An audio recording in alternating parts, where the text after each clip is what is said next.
ayer del gobierno, bueno, la ministra, justamente la ministra Arbeleche, decía que parte del paquete de medidas tomado en marzo tuvo un fuerte impacto en las pequeñas y medianas empresas que fueron golpeadas por la pandemia. Ayer hubo una serie de anuncios en ese sentido y queremos analizarlas con alguien que trabaja en estos temas, que sabe de estos temas, que es Javier de Aedo, a quien ya recibimos en Desayunos Informales. Buenos días, gracias por recibirnos, de Aedo. ¿Cómo le va? ¿Qué tal? Buen día, es un gusto estar con ustedes. Buen día, Buen día, Javier. Bueno, lo primero, Hola, de Aedo, ¿cómo recibió, cómo leyó las medidas que ayer anunció el gobierno para los distintos sectores? Bueno, yo creo que el gobierno se mantiene dentro del trillo en el cual viene manejándose. Seguramente considera que los resultados son satisfactorios y entonces profundiza las distintas avenidas por las cuales se ha venido transitando, las políticas sociales a través del MIDES, la extensión del seguro de paro y su flexibilización en el Ministerio de Trabajo, exoneraciones impositivas, en el caso del Ministerio de Economía, y también una cierta política crediticia más flexible, que en instancias anteriores incluso implicó cambios regulatorios concretos por parte del Banco Central. Ayer se sumaron algunos subsidios desde UTE y desde Antel, o sea que se profundizan los caminos que ya se vienen transitando, se vierten más recursos a esas políticas, y bueno, y ahí está básicamente. Ayer quizá la novedad fue que hubo focalización en algunos sectores vinculados al esparcimiento, al deporte, a los espectáculos. Ya fue más concreto en algunos sectores que notoriamente lo han estado pasando mal. De Aedo, hoy ya hay repercusiones, bueno, ayer inmediatamente, ¿no? De los anuncios ya hubo repercusiones en algunos sectores justamente que están involucrados, protagonistas de estas ayudas o de estas situaciones. Por ejemplo, la Confederación de Cámaras Empresariales, su presidente Juan Martínez dijo que el gobierno había atendido concretamente los reclamos con medidas que son correctas, pero por ejemplo del PIT-CNT, del Instituto Cuesta Duarte, se habla de que son insuficientes porque, bueno, es un subsidio para 20.000 trabajadores cuando la cifra de informales, por ejemplo, alcanza los 300.000, entre algunos aspectos que se mencionan. ¿Usted considera que son medidas que son suficientes en el momento que se está atravesando en la economía nacional, sobre todo para los puestos de trabajo, para las pequeñas y medianas empresas que son los sectores más afectados? A ver, siempre se va a considerar que es insuficiente un apoyo de estas características y es imposible abarcar a todo el universo de potenciales beneficiarios. El gobierno tiene más información que todos nosotros, que las cámaras empresariales, que los sindicatos, que ustedes y que yo, y tiene que arbitrar una frazada que siempre es corta, que es la parte fiscal, que hay que cuidar, y la parte de atención mediante políticas específicas ante la crisis que se está viviendo. Yo creo que hay veces que se es injusto o no se tiene en cuenta toda la película cuando se analiza lo que hace Uruguay. Uruguay, hay que entender que tiene un sistema de salud y unas políticas sociales mucho más institucionalizadas, arraigadas y consensuadas que la mayoría de los países de la región. Entonces, el punto de partida de Uruguay ante esta pandemia y la propia trayectoria no se puede poner en el promedio de América Latina como se hace a veces por parte de los organismos internacionales. Uruguay tiene un punto de partida distinto, mejor claramente que sus compañeros de región en materia de salud, en materia de pobreza, en institucionalidad, y tenía una situación un poco peor en materia fiscal y de trayectoria reciente de la deuda. Considerando ambos aspectos, creo que el gobierno se ha manejado con prudencia, con cautela, focalizando el gasto lo más que puede y revisando periódicamente y con gradualidad las medidas que va adoptando. Apoyos cautelosos y responsables, dijo la ministra Arbeleche justamente ayer. Es una frase que ya ha utilizado, que usted coincide según está mencionando, pero también ha sido justamente ese aspecto cuestionado en particular por la oposición, que habla de que hay más paño para un mayor gasto fiscal a raíz de esta situación para contener la crisis. Y justamente usted que hace referencia a los organismos internacionales. La CEPAL ha señalado que Uruguay es el país que menos ha gastado en la región para combatir la pandemia. ¿Usted no está de acuerdo con esa precisión?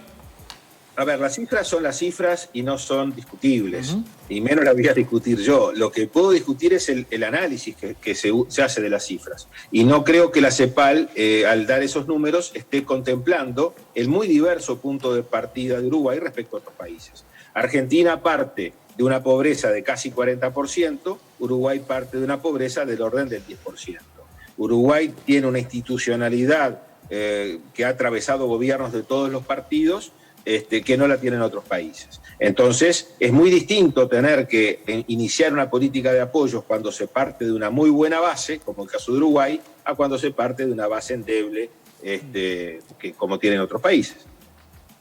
De Aedo, con este pico de la pandemia ha estado sobre la mesa el tema de si tomar medidas que reduzcan la movilidad, pero todos sabemos que reducir la movilidad implica que sectores de la economía sufran, sectores del comercio, de la industria, tengan una pérdida de ingresos que de alguna manera el Estado debería tratar de paliar. Y ahí está el tema de si el Estado uruguayo puede tomar más deuda o no. Hay sectores de la oposición que dicen tenemos margen para tomar más deuda para ayudar a estos sectores y poder reducir la movilidad. El gobierno se ha mantenido en el criterio de que no. ¿Cuál es su visión? A ver, se puede tomar más deuda, pero eso no es gratuito. Y cuando uno tiene que gobernar y gestionar las finanzas públicas, no puede ver solamente el hoy. Tiene que ver el hoy, el mañana, el pasado mañana. Entonces, en el mundo de hoy, con tasas bajas, y uno podría decir, sí, podemos salir a buscar más deuda, podemos tener todavía más déficit, pero resulta que hay un mañana en el cual va a haber tasas de interés más altas y va a haber que pagar esta deuda que asumimos ahora. No es que la deuda no la paga nadie, la van a pagar los que vienen después que nosotros o nosotros mismos dentro de unos años. Entonces, en ese sentido, yo creo que se ha manejado arbitrando las dos situaciones y de hecho los números ya están mostrando que en los últimos días se han empezado a dar vuelta las curvas. Cuando llegamos al 25% de la población vacunada, y eso ocurrió en torno al 12 de abril, la semana pasada, las curvas empezaron a mejorar. Y las que no mejoraron dejaron de empeorar. O sea que yo creo que la política ha dado resultados. El panorama, por supuesto, que sigue siendo incierto hacia adelante, más aún con la situación en que estamos atravesando en la epidemia, más allá de esta meseta que empezamos a adivinar o a vislumbrar ahora por estos días. Pero obviamente es mucho menos incierto de lo que era hace un año atrás cuando empezaba la emergencia sanitaria para Uruguay. ¿Usted cómo ve que está parado el país para lo que se viene? ¿Cuáles son las perspectivas para los próximos meses, a su entender? Bueno, yo creo que el gran tema que tenemos por delante es el de empleo. En los 5 años anteriores, el periodo de gobierno anterior, se habían perdido 54.000 puestos de trabajo en un contexto de estancamiento económico. La economía solo creció un 4%. El año pasado cayó casi un 6% y se perdieron 58.000 puestos de trabajo más. Muchos de ellos se están recuperando en este año en la medida que se retoma la actividad. Pero ese es el gran tema que tenemos por delante. Y esas personas corremos el riesgo de que queden al costado del camino si no se las integra mediante programas en que se los capacite para hacer cosas quizá distintas a las que se hacían antes, porque vamos a salir de esta pandemia con una forma de trabajar y con ganadores y perdedores a nivel sectorial que cambian. Las crisis cambian los mapas de las economías. Entonces tenemos que aprovechar a preparar a estas personas para que no queden al costado del camino y sigan integradas quizá en otras posiciones. ¿Quién debería hacerse cargo de eso? ¿A través de qué mecanismo? ¿INEFOP, por ejemplo? ¿O cómo lo Bueno, ve? claro. Sí. Evidentemente se trata de políticas públicas. Uruguay ya tiene también en eso alguna institucionalidad que tendría que fortalecer y me imagino que se debería estar ya pensando en esas cosas para los próximos trimestres. Sí. Usted hablaba del futuro recién de Aedo, de las deudas que hay que pagar, hay que hacer frente en caso de que se profundicen, ¿no? El déficit y demás. Pero también qué rol van a jugar los países vecinos en un futuro cercano que están atravesando una situación bastante más compleja que nosotros, Argentina, Brasil, con la crisis de la pandemia y que lleva obviamente todo eso al plano económico, ¿no? Eso va a repercutir sin lugar a dudas en Uruguay. Si ya lo está Claro, haciendo. Sí. Bueno, hoy día tenemos a nuestros dos vecinos que están muy baratos en comparación con nosotros, pero eso no nos afecta porque tenemos las fronteras de algún modo cerradas. Entonces no hay turismo ni viajes para comprar del otro lado, etc. No hay que perder de vista que el turismo y las compras normalmente tienen un saldo favorable para nuestro país. O sea que el día que eso se abra, aunque sea menos fuerte que antes, va a jugar a favor. Pero evidentemente no nos van a tirar, a cinchar tanto del carro, porque son dos economías que no van a estar creciendo prácticamente a lo largo del año. Los crecimientos de este año son muy parecidos a los arrastres estadísticos del año pasado, y estando más baratas, bueno, tampoco nos van a cinchar. Me quedé pensando en el tema educativo, en los ganadores y perdedores que va a haber en la pandemia, y en el mapa ese que cambia para siempre, porque hay cosas que no van a volver atrás. La institucionalidad que tenemos para tratar de reciclar gente necesita un cambio simplemente de grado, de habilitar más cupos, más personas, o hay que pensar todo esto de nuevo y tratar de ir por otro lado. Bueno, yo no soy experto en educación. Tengo la impresión de que no es una institucionalidad ni tiene una magnitud como para enfrentar una situación como la que estamos viviendo y la que va a quedar después de ella. Era quizá una institucionalidad y una magnitud para tiempos normales, pero no para tiempos excepcionales. Yo creo que las políticas públicas tienen que focalizar allí cabeza y recursos. Diego, quiero preguntarle por el tema de los anuncios de ayer del gobierno un poquito más, en cuanto al tema de los créditos para los sectores que se han visto más perjudicados. Estos 25.000 pesos a tasa cero para, por ejemplo, el transporte escolar, por ejemplo, las fiestas y eventos, que ha sido un sector también muy afectado por la pandemia. Se está hablando también de exoneraciones al sector turístico, por ejemplo, de la patente para los vehículos de turismo, los vehículos de alquiler. ¿Cómo usted cree que puede impactar todo esto en lo que es el fondo coronavirus? Ya la ministra hablaba de que se aumenta a $900 millones la inversión, el gasto para este año, y si puede seguir creciendo ese fondo y ese aporte estatal para estos sectores. Es un buen punto ese. El 9 de febrero la ministra hizo una conferencia de prensa en la que hizo anuncios importantes del tipo de los que hizo el equipo anoche. En esa oportunidad se habló de esos 540 millones para este año que no estaban previstos el año pasado, porque el año pasado en el presupuesto yo siempre dije que eran un poco optimistas y subestimaron los efectos de la pandemia, tanto en materia fiscal como en materia de crecimiento económico, y prácticamente no había consecuencias de la pandemia desde enero de este año, si uno ve los supuestos y el escenario del presupuesto. Bueno, el 9 de febrero una primera reacción, se asignaron 540 millones y se corrigió hacia arriba el déficit fiscal del año y hacia abajo el crecimiento de la economía. Anoche se pasó de 540 a 900 millones. Eso implica 0,6% del producto más de déficit, lo cual lo dejaría prácticamente en 5 puntos del producto este año. Y yo imagino que también el equipo económico ya debe estar trabajando con una proyección de crecimiento más baja que ese 3,5. De hecho, la encuesta de expectativas del Banco Central la semana pasada lo situó en 2,7 y distintos organismos, calificadoras, etcétera, también lo sitúan por debajo del 3. O sea, 5% de déficit del PBI para este año. Eso sería, tomando la estimación del 9 de febrero, sí, más lo que se anunció anoche. Pero claro, si la economía crece todavía menos de lo que se esperaba en febrero, capaz que puede ser un poco más por mayor pérdida de recaudación, naturalmente. ¿Podría complicar el grado inversor de Uruguay? Yo creo que no por ahora, porque una de las estrategias que yo creo que fueron muy inteligentes es de dejar bien identificado todo lo que es efecto COVID sobre las finanzas públicas. Entonces, eso por definición es algo transitorio, no permanente.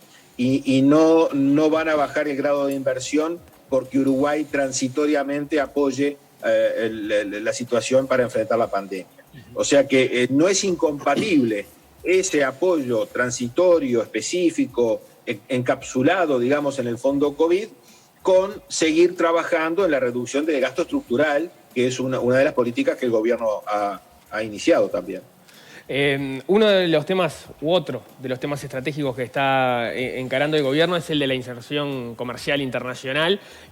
¿Usted cómo ha visto los pasos que ha dado el presidente de la calle Pou y cuáles son las opciones que tiene Uruguay arriba de la mesa a partir de las señales que vienen dando los socios? Bueno, es notorio que un grupo de 4 que tienen distintas visiones sobre la integración internacional, sobre la inserción y sus propias políticas domésticas lo demuestran, es muy difícil que puedan conjuntamente llegar a acuerdos por transitar un camino conjunto. La Argentina, que se cierra hacia adentro, y no podemos imaginar que vaya a tener una agenda parecida a la de Brasil, Paraguay y Uruguay en materia de inserción internacional. Entonces, eso es un problema que tenemos. Hay expertos en el tema como Bartesagui de la Universidad Católica, que creo que es el tipo de personas que hay que consultar sobre estos temas, especialistas en él, que dicen, bueno, es preferible pedir perdón que pedir permiso, es decir, forzar un poco los hechos y empezar a adoptar decisiones unilateralmente y bueno, y después ver cómo se maneja el país en el ámbito del Mercosur. ¿No lleva algún peligro eso por sí, tomar ese tipo de decisiones para el país? Bueno, sí, eso puede llegar a tener alguna complicación, pero también el camino por el cual vamos, donde parafraseando al presidente, el Mercosur ha sido y es un lastre para nuestro país, también ese camino lo conocemos y tiene enormes dificultades. Hacer política es arbitrar entre escenarios alternativos y por lo general no todos excelentes ni muy buenos, a veces entre malos y peores. Cabildo Abierto ha pedido lo que se ha dado en llamar, en una forma un poco esquemática, un catch económico, pero es un lugar donde los que son cientistas de la economía, pero también los productores, la gente que está vinculada a la industria, a la producción, al comercio, los trabajadores, los empresarios, todos tengan un ámbito donde discutir cómo sacar adelante el país. ¿Está de acuerdo con esa propuesta? No, terminantemente no. Esas iniciativas son muy peligrosas porque pueden terminar en repartos de beneficios para los participantes en esas instancias.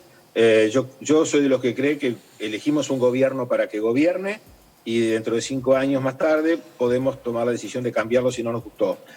Yo quiero que sea el gobierno el que gobierne y esas mezclas raras pueden dar lugar a promedios que no son ni chicha ni limonada.